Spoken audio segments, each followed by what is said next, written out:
A camera crew visited an Alabama prison in 2019 to film an event. There was live music, barbecued food, and prayer. By all accounts, it seemed like a good day. But one inmate shared a message to the filmmakers. There was a reason they were invited with their cameras that day, and everything was not as it seemed at the correctional facility. In his words, the prison was not fit for human society. Soon after, other men spoke to the crew off camera, sharing the horrors they witnessed inside the prison's walls away from the public eye. Thus began a multi-year investigation into Alabama's prison system, filled with footage shot on contraband cell phones by inmates themselves to show what was happening on the inside. Andrew Jarecki and Charlotte Kaufman, directors and producers of The Alabama Solution, joined Forbes True Crime to discuss their documentary that shines a light on what is happening behind bars in Alabama.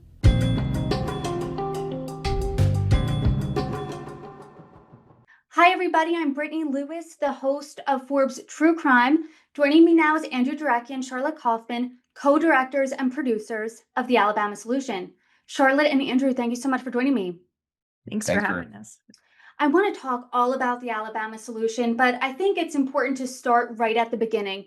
The documentary opens, it's 2019, it's a gorgeous sunny day in Alabama, and although it does start in a prison there, the vibes do seem to be high. There's live music, there's a barbecue, the inmates are all outside. But that mood really quickly sours. An inmate comes up to you and says, hey, what's happening here really isn't fit for human society. And it's really no coincidence that they let you have cameras in here this day. And that really seems to open the floodgates, right? You have more inmates coming up, talking to your crew, saying, hey, what's happening in here really is horrific, sharing their horror stories until you're eventually told to cut your cameras. So to start off the conversation, what was the story you were going into telling, and how did that change once those conversations happened? Bring it to that day. Well, we never really make a plan on the way in to see what story we're telling. We try to go into situations openly and see what we're going to see. We went there to film a revival meeting, but we knew that there were big problems in that system. We just really didn't have any kind of transparency because these systems are so secretive. And when we went in to film that meeting and we were in the yard, we recognized that there were areas of the prison that they were not going to allow us to see, that they were very strongly asking us not to speak to any of the men. So it was clear that it was when they have people in, and they never have film crews in, but when they have visitors in even, that they're always shown to a particular dorm, that sometimes they call it the faith dorm or the honor dorm. But in fact, most of the prison is not accessible to journalists or anyone else. So that was clear to us when we went in and men started sort of whispering to us. And then when we got a little bit too interested or intrigued, then they decided to end the filming. And Charlotte, from your perspective, one of the inmates said, journalists are allowed to go into war zones, but they're not even allowed to come in here. So you're a director, you're a producer here. How did you view your role? Well, that was, I think, one of the great lessons of working on this film was realizing to what extent the public and the media is kept in the dark about what's happening in facilities across the country, not just in Alabama. The secrecy that exists in Alabama regarding the prisons exists for every prison in America because of certain precedent that has been set in the Supreme Court and certain cultures of acceptance that have taken over our country. And I think as journalists and as storytellers, our job is to try to bear witness to the truth, to try to uncover the truth, despite what sort of obstacles there may be. But that was obviously very difficult when you're telling a story about institutional decline in a secret institution. Luckily for us, there were incredibly brave whistleblowers and men on the inside who also see the value of transparency and knowledge for the public and have been working to get this story out from the moment that cell phones were allowed inside the facilities. Cell phones first entered Alabama's prisons around 2013. And there are certain men like the ones featured in our film, Robert Earl Counsel, Melvin Ray, who have been using these devices to speak to the outside world. And I think, what's happening in Alabama's prisons is happening everywhere in America. The difference is we were able to see inside because of the bravery of them and also the bravery of Sandy Ray and others to share their story with us. And the documentary really shows just how risky it was for these men to share their truth and share exactly what was happening on the inside. I mean, threats to their safety were involved here when they spoke out. So, how did you both earn the trust of these men to share their stories? I think they have been motivated to share their stories for a long time because they understand the power of public awareness and they understand the power of transparency. But we had the privilege of being able to engage with them in dialogue over years, and gaining their trust through that dialogue on an emotional level, that allowed us to tell a story that presented them beyond the conditions in which they live, but presented them as leaders, as family members, as people who have wisdom to share with everybody, not just in terms of the horrors they're up against every day. So I think the sustained dialogue that we were able to be in allowed for a deeper relationship that also allowed for deeper storytelling. And Andrew, do you have anything to add about some of those conversations? Because I mean, there were at some points they were FaceTiming you and they were like, don't talk, someone's coming. I mean, the stakes were so high there. Well, they're in a situation where they're constantly under siege. The first thing that happens to you when you go into Donaldson Prison in Alabama is a group of guards who are very problematic. One of them will generally come up to you, and we've heard this from many people, and say, "You better get a weapon because everybody in here has one." And so the entire culture there is one of lack of accountability, one of brutality. And men are, as they say in the film, they're fearing for their lives every day. That's not what the public imagines is happening in these institutions. When we drive by on the highway and we see a little metal sign that says, XYZ Correctional Institution, and we drive past it, we have to imagine that there's some minimal level of humanity and decency, that people are upholding at least the Constitution and the fact that we're not supposed to be engaging in cruel and unusual punishment. And so for us, it was such a extraordinary opportunity to be able to open that door with the help of these men who are taking a huge risk by speaking to us, and we're taking a huge risk for years even before we met.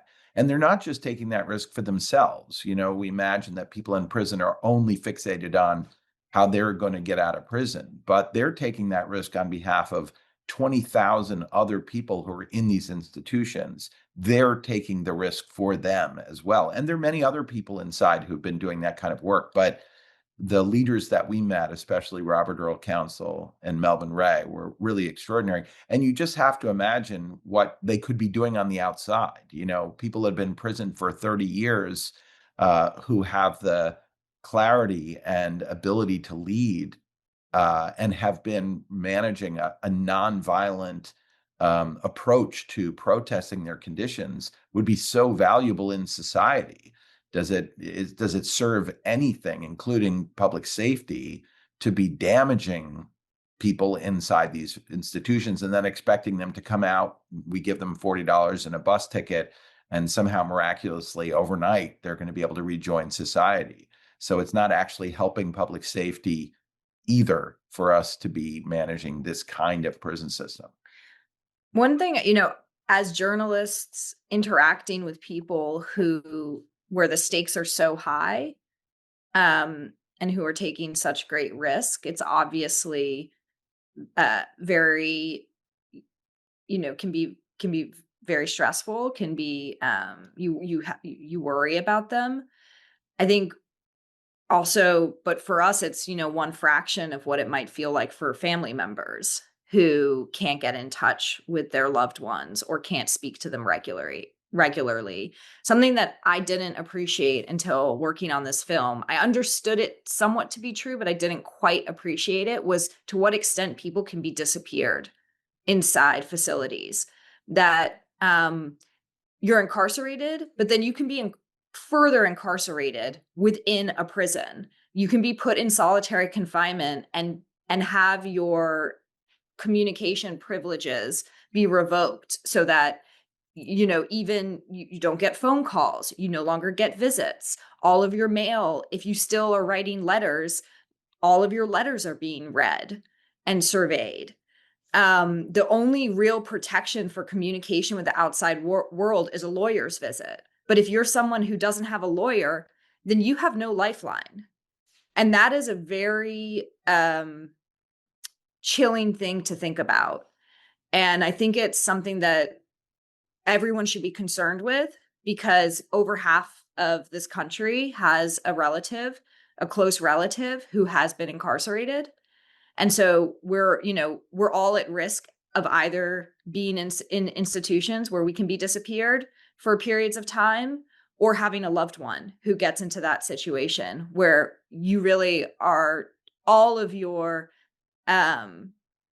ability to communicate or keep track of your loved one is taken away from you. And that's what you see with Sandy Ray in our film. And I think to that point, I mean, it's one thing to hear stories of that, and it's another one to actually see them. You hear about someone being in solitary confinement for years, but then in your documentary, you actually see what that looks like, and you see someone's eyes just through a slit. They've been in solitary confinement for 5 years. And I think something that is the most chilling part of the documentary is just how visible this was due to the contraband phones that were shooting a lot of this footage.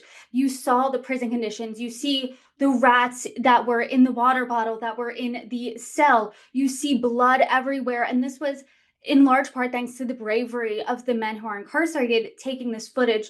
So what was that like, directing that footage, and how did you incorporate that into the documentary? Well, we didn't, the men inside, they're documenting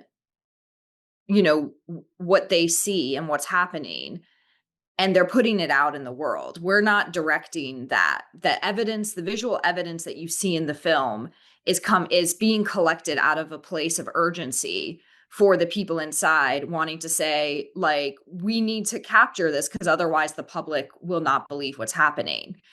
In terms of our conversations with them and, the questions we asked and the, extended dialogue, that was, as we mentioned before, like a great privilege that they spent all this time with us, and that we were able to spend all this time with them in deep conversation versus the 15-minute phone calls that, you're usually allowed.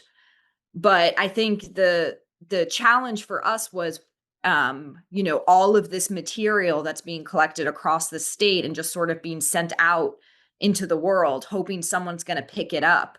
Because a lot of the footage you see in the film isn't just collected by the men you meet in the film. It's collected by men across the state who just aren't putting their faces out there. I think it's also worth pointing out that in the film you see what Charlotte's talking about, having to do with sort of isolation, the ability for the state and for the prison authorities to control every piece of communication. She mentions that, meeting with a lawyer, maybe that's something that you can do privately.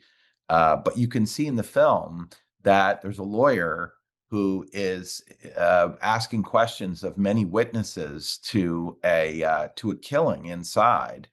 And it's very clear that there are guards in the room with the witness that they're talking to. And he asks at one point, because the man is obviously hesitating to say anything and is in fact sort of towing the party line. He says, and you can even hear voices in the background. You can hear rustling. You can hear that he's not by himself, even though it's a lawyer's call. And he says, well, are you by yourself? And he says, no, I have an officer standing right here.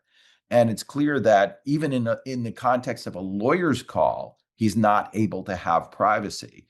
And that's a frightening thing. If you imagine yourself being in a situation where you have no control over your own safety, and in fact, you can't even speak to an advocate or a lawyer privately. You can't speak to your family members without being recorded. You are disappeared. And to that point, one of the inmates said something to the attorney. I won't give away the whole thing, but what he said was a code for officers to be allowed to do something. And it was very clearly fed to him because there would be no way that anyone would know that just off the top of their head. And one of the inmates said that a lot of things going on in there, people in society don't really know about. You guys being enmeshed in this for years and sharing this story now, for both of you, what do you think was the biggest misconception?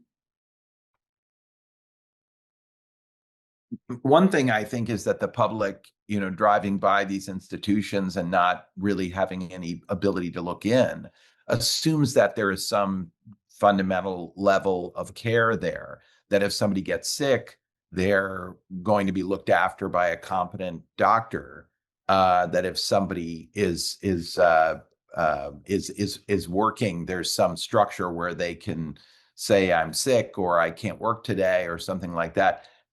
It was really, um, I think, even though we knew that there were problems in these institutions, I think the level of depravity there, the willingness of guards to take any action that they felt like they should take, the fact that there was no effort by the prison to censure these guards, that one of the guards in our film who commits one of the most horrific crimes is promoted twice and is put in charge of the CERT team, which is the group that goes in when they have any kind of like security problem, is very disturbing. I think that was surprising. Another thing that was very surprising is the labor story of what's happening inside, because the state of Alabama is getting $450 million in free labor and savings by using incarcerated men to do this work.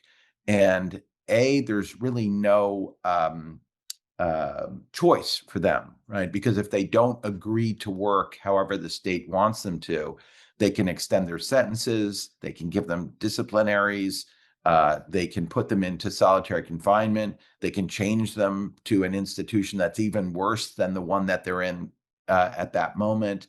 Um, so it's not really known to the public, I think, that there is this kind of sort of convict leasing. And the other thing that I think is shocking to people is that it's not just that the men are doing work inside the prison. They're doing work for the state. They're doing construction projects. They're walking around in society doing enormous amounts of work that the state is getting paid for. They're working for companies like McDonald's and Burger King and the Hyundai dealership and the Budweiser distributor. They're working for those people at perhaps making $2 a day, and the state is leasing them out for much higher rates. That's surprising. And the last thing I would say that's in some ways the most disturbing is that the prisoners who are sent out into society, the ones that are every day getting on a van and going into Montgomery or Birmingham, or working on a project, or working in the governor's mansion, are theoretically the people that are the safest, right? Those are the ones that are on their way back to society. But we learned from our research over 6 years that the people who are considered safe enough to work in public, to be interacting with children and adults out in the world, are actually less likely, statistically less likely, to be paroled than the people at the next highest custody level. In other words, the safer you are, the more valuable you are as a laborer, the less likely you are to be released. I mean, as a viewer, that I think was most shocking to me, that parole rates plunge. But I want to read that number again because I am a Forbes reporter, and the number shocked me that Alabama each year, Alabama generated more than $450 million in goods and services from incarcerated workers. So you just see that crazy number. You see parole rates go down, and you see people, as you said, incarcerated people who are now working in the community. They're deemed good enough to be out in the community working, but not good enough to be back, not good enough to have their be up for parole or have their parole approved. Instead, it's denied each time. I mean, Charlotte, if you want to touch on that number and that statistic a little bit, feel free. Yeah, I mean, that statistic represents, all of the labor that's happening inside the facilities that the incarcerated population is expected to do, and in place of hiring staff or hiring construction companies. That number also represents all of the services that the incarcerated people provide for the counties and the cities across the state. They're everywhere you drive in Alabama, you will see incarcerated individuals doing things like mowing lawns and making sure the maintenance of the governor's mansion is kept up. In fact, during COVID-19, or, the COVID pandemic, when they had to stop some of the labor and the incarcerated population from coming out, we spoke to different counties, and they sort of lamented the fact that, like, their upkeep in their town was down, and that their grass was no longer cut, and things didn't look as pretty because they no longer had this free labor servicing their areas. So it's all over Alabama. It's in every part of the state. And I think when you see that there's a financial benefit, either in unpaid services or in a profit margin that they're able to gain from leasing out this incarcerated labor, that is a hindrance to change, because it's just one less reason to want to change the system, because it's working for a lot of people. It's benefiting a lot of people. So the motivation to come up with a different way of handling this incarceration, is a lot less. And this years long investigation in this film is something like I've never seen before, but I know you've both worked on projects where the justice system is at play, is somehow a factor. How is this project different than anything you've worked on? I mean, I've worked on films that have shown both sides of the system. My first documentary, Capturing the Freedmans, really became a story of a wrongful conviction of a young man. And we saw how there was a rush to judgment. We saw how the judge in the case was threatening him if he didn't plead guilty, that she would sentence him to 50 years in prison. So I saw the unfairness or potential unfairness of the system there. But then also we made this series called The Jinx about Robert Durst, who is somebody who was enormously privileged and wealthy and managed to get away with 3 murders over 30 years without accountability. And in that particular case, we worked at the end with law enforcement to share the evidence that we had found of his guilt, and it led to his arrest and conviction. So we didn't come into this feeling like, well, law enforcement is bad and criminals are good, right? We came in thinking that we wanted to understand and do a deeper dive on what's going on in these institutions that we're not allowed to see into, but are costing us $80 billion a year in the United States alone. Where is this money going? Is it making us safer? Because I think we all know we're trying to maintain safety for our families.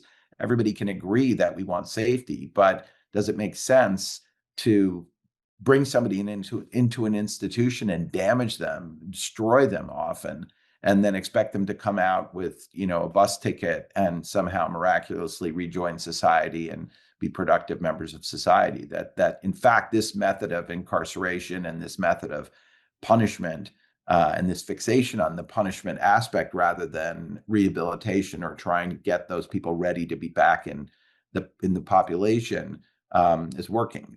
Obviously it's not making us safer, and we're not seeing that mass incarceration is the answer to these problems. I think one thing that maybe makes this project different, at least from other ones that I've worked on, I worked on a film about a wrongful conviction, is that it's not taking a narrow view. It's looking at the entire system and looking at how all of these tentacles interact. So how the free labor interacts with the brutality on the inside, how the defiance of the state reinforces the brutality on the inside, how all of these various things add up, how the secrecy, lack of transparency, how all of these things add up to the crisis. It is a systemic look at why there are failures, but I hope that the audience will also feel that they're on a ride and they're on an investigative ride, and that there's a real story here that makes it much more palatable and helps us as audience members to process the wide-ranging lens that we take. So I really hope that no one thinks that this is a didactic academic look at incarceration. It really is a human-based, human-centric story with stakes and suspense. We met. I think we met with lots of experts. We just didn't put interviews with experts in the film, because the true experts are the men who are incarcerated, and their ability to articulate what's going on inside the prison goes so far beyond what a traditional expert type person would say, which also leads to kind of very often very dry film about concepts rather than about human beings we can relate to. And personally, as a viewer, I found that it was a story first, and that story lent itself to having this systemic view. But B, I mean, I agree, once again, as a viewer, I would want to see firsthand stories opposed to experts who maybe have never spent a day in jail. But this is a years long investigation that is now out. What do you hope comes out of the Alabama solution? Well, we hope, among other things, that because we've been able to raise people's awareness, that they start to ask questions about what's happening in their state, what's happening with their tax dollars, whether the policies of the state are improving public safety and making their families safer. So asking people in public meetings, going to governmental meetings or town councils to try to find out what's happening in the jail, reading those stories when journalists are able to publish them, and also people who have been going to the website for the film, the alabamasolution.com, and just putting in their information, putting in just their email address, and staying engaged and asking what else is going on, and we're trying to inform them of things that they can do when they feel moved to try to improve the situation. And Charlotte, what about you? Definitely that. I hope, we hope that the audience members will begin to talk in their communities, will begin to talk to the politicians in their communities and let them know this is an issue that they care about and that they want answers about. We also, hope that the audience will be curious about the individuals who are brave enough to be in our film, and will all of them have cases that are rife with procedural issues, with prosecutorial misconduct, with lack of evidence, and I think we hope that people will have curiosity about those individuals who, instead of talking about their own cases, they spoke on behalf of the 20,000 people incarcerated in the prison. And then I think we also hope we inspire more journalists to ask questions. One of the things we did throughout the making of the film was try to document all of the deaths inside the facilities beyond the in-depth investigations you see in the film. We tried to track down everybody who died and the cause of deaths and the circumstances that led to those deaths. So we have a database of over 1,300 people who passed away in Alabama's prisons, and we're going to make it available to the public, and so that other journalists can sort of pick up where we left off and start continuing to ask questions, and hopefully we're also going to have like sort of a toolkit of how you can do that reporting in your own state, because the issues that are happening in Alabama are happening across the country. We just had the opportunity to see inside Alabama. And this level of interest in prisons can benefit also. And there are so many incredible journalists doing this work. So we hope to also uplift both journalists who are incarcerated, and then also the ones on the outside. Well, I appreciate the documentary. I think it's a must watch. Where can people view the Alabama Solution? It's in theaters right now. It will be on HBO on October 10th. And I think that's where people in the world will have a chance to see it. We're also going to make sure we have screenings in areas that don't have access to HBO as readily, and grassroots screenings with communities that care about these issues, and for politicians who have the ability to make a difference here if they're well informed about what's happening. So, but I would say HBO is the best best way for the public to see it at the moment. Andrew and Charlotte, thank you so much for joining me. You're welcome back anytime. Yeah. Thank you. Thank you. I appreciate Great it. questions.